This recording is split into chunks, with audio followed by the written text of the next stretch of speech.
Le mois dernier, mon pote Tétis m'a annoncé qu'il avait décroché sa plus grosse opportunité depuis qu'il avait décidé de poursuivre ses rêves et on a décidé d'en faire un mini documentaire créatif et on l'a fait en seulement 48 heures. Et donc aujourd'hui, je voulais te montrer toute la préparation qu'on a faite en amont de ce projet et te prouver que même en y passant seulement 1 à 2 heures maximum, tu peux déjà avoir une pré-production solide pour parer à tous les imprévus. Mais pour ceux qui savent pas encore qui c'est, faut que je vous présente un peu qui est Tétis. Tétis, il représente le Gargalou à Bordeaux. C'est ce mec que j'ai rencontré il y a quelques années à travers une agence de prod à l'époque où il bossait encore dans la com et qui est très vite devenu un de mes meilleurs amis. Avant ça, on avait donc déjà fait plusieurs tournages ensemble pour des clients, donc quand il s'est lancé à fond dans la production musicale et en tant que DJ, finalement ça sonnait comme une évidence de faire des projets créatifs ensemble. Et alors assez vite, il a eu l'opportunité de mixer son premier DJ set et l'année dernière, pour l'occasion, on a produit un premier vlog de cet événement que tu peux retrouver juste ici normalement. Et 1 an et demi plus tard, je reçois un message de sa part qui me dit « Mec, je vais mixer devant toute la France, pendant 1 heure,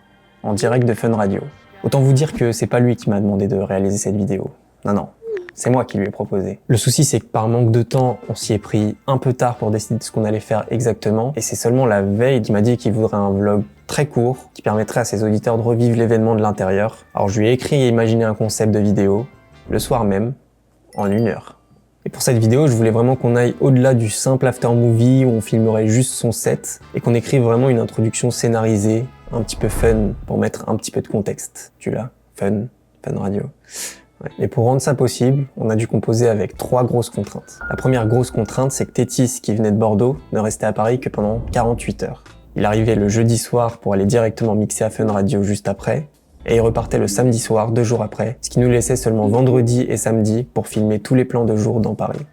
La deuxième contrainte, c'est qu'on devait tourner en extérieur en plein mois de novembre.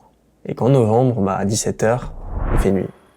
Et juste avec ces 2 contraintes de temps, ça réduisait énormément le champ de ce qui était possible de faire, à savoir qu'on pouvait pas filmer à des endroits qui étaient trop éloignés les uns des autres, car les trajets seraient beaucoup trop longs. Et donc il fallait que notre itinéraire soit le plus optimisé possible pour pouvoir filmer tous les plans, idéalement le vendredi et avant la tombée de la nuit pour que les plans soient raccords, car on n'allait pas toujours les filmer dans l'ordre chronologique du montage. Et je dis bien idéalement, car il nous restait toujours le samedi au cas où on n'aurait pas eu le temps de rentrer certains plans, donc ça va, on avait de la marge. Mais je vous ai pas encore parlé de la 3e contrainte. Alors, je sais pas si vous avez déjà essayé de tourner en extérieur, mais personnellement, j'ai jamais fait un seul tournage dans ces conditions sans me dire « T'inquiète, il va pas pleuvoir, c'est sûr », même en plein été. Et cette fois-ci, c'était pas non plus une exception. Mais par chance, le vendredi, pas une seule goutte de pluie. Ce qui nous a permis de filmer tous les plans dont on avait besoin, sauf un. Et juste par flemme de faire un crochet par le Trocadéro où on devait aller le filmer, on s'est dit « C'est bon, on le fera demain ». Mais on n'avait pas regardé la météo. Le lendemain, au moment même où on sort du métro et où on arrive sur la place du Trocadéro, énorme nuage de pluie qui traverse Paris. Et ça a duré tout l'après-midi.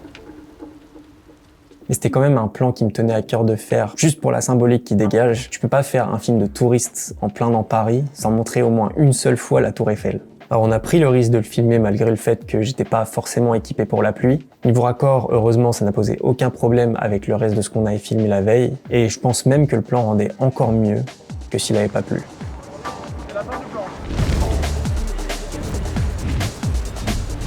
Et c'est en ça que la pré-production est extrêmement importante, particulièrement sur ce projet.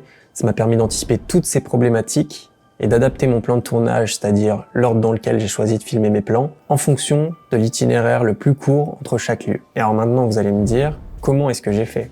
Dans ma dernière vidéo, je vous ai dit d'utiliser Frameset pour chercher des références de plans et Milanote comme outil de storyboard et d'organisation. Et je vous ai aussi parlé d'un autre site qui venait tout juste de faire surface et qui justement regroupait ces 2 outils dans le même service. Alors à l'époque, je savais pas trop ce que ça valait parce que je l'avais moi-même pas encore testé, mais maintenant que c'est chose faite, je peux enfin vous parler de Genery.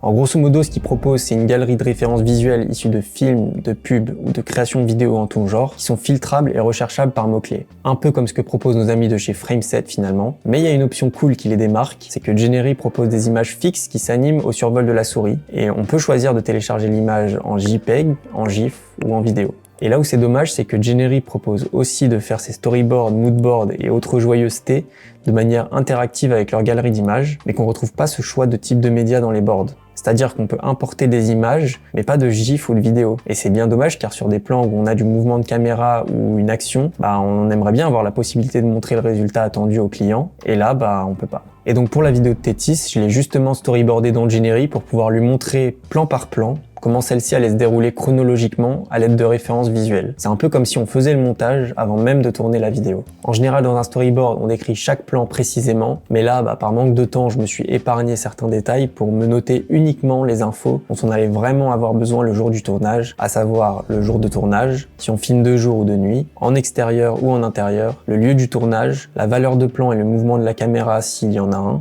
et une courte description de ce qui s'y passe pour que Tethys sache ce qu'il a à faire. Ensuite, avec Geniary, dans chaque card, on a une partie où on peut mettre un lien vers une référence. Et là, tu vois, c'est une bonne idée, mais c'est dommage qu'il l'exploite pas au maximum, encore une fois, et qu'on puisse pas avoir de lien cliquable. Pareil, on a un segment audio pour tout ce qui est musique et effets sonores. Et là, pareil, on pourrait mettre des liens cliquables ou même des fichiers audio qui permettraient de pouvoir l'écouter directement. Un autre truc que j'ai trouvé relou, c'est qu'on puisse pas mettre plusieurs références d'images pour un même plan. Donc j'ai dû un petit peu bricoler. Des fois, moi, j'aime bien avoir plusieurs inspirations, soit parce que la référence que j'ai trouvée est pas exactement celle que j'imagine, ou soit pour avoir le choix de tester plusieurs idées. Et enfin, un dernier truc que je trouve cool dans Milanote et qu'on retrouve pas malheureusement chez Geniary, c'est le fait de pouvoir déplacer librement les éléments dans le board. Mais bon, après peut-être que je pinaille trop, vous me dites. Dites-moi en commentaire si vous l'avez testé de votre côté et ce que vous en avez pensé. Moi perso, j'avoue que pour l'instant, j'ai pas encore été totalement conquis, mais je pense quand même qu'en apportant quelques petites améliorations, ça peut donner un service plutôt solide pour venir concurrencer Milanote et Frameset. Une fois que j'avais mon storyboard avec tous les plans qu'on allait devoir filmer et que Tethys avait kiffé l'idée, il me restait plus qu'à faire en sorte d'optimiser notre trajet entre chaque lieu de tournage pour qu'on puisse rentrer chaque plan en un minimum de temps. Et plutôt que de m'embêter à calculer les distances à la main, j'ai juste demandé à ce bon vieux ChatGPT quel était l'itinéraire le plus optimisé entre les différents lieux de tournage de ma shotlist pour savoir dans quel ordre les filmer. Je lui ai aussi demandé d'inclure sur mon chemin des restaurants, des stations de métro et des rues de Paris visuellement intéressantes pour certains de mes plans que je ne savais pas encore où filmer précisément. Et ensuite, j'ai vérifié l'itinéraire dans Google Maps pour avoir les temps de transport réels entre chaque prise, en gardant toujours une petite marge de sécurité niveau timing,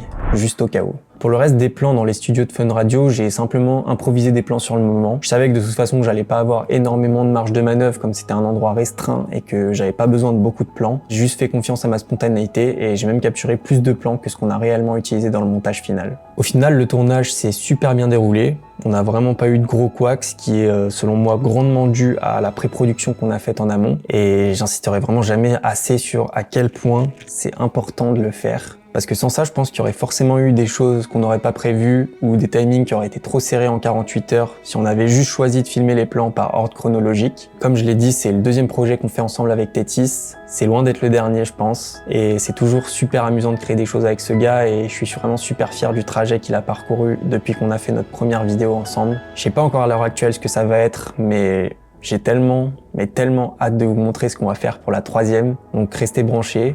Et si vous l'avez pas encore fait, allez voir la dernière vidéo. Merci à tous pour la force. Des bisous.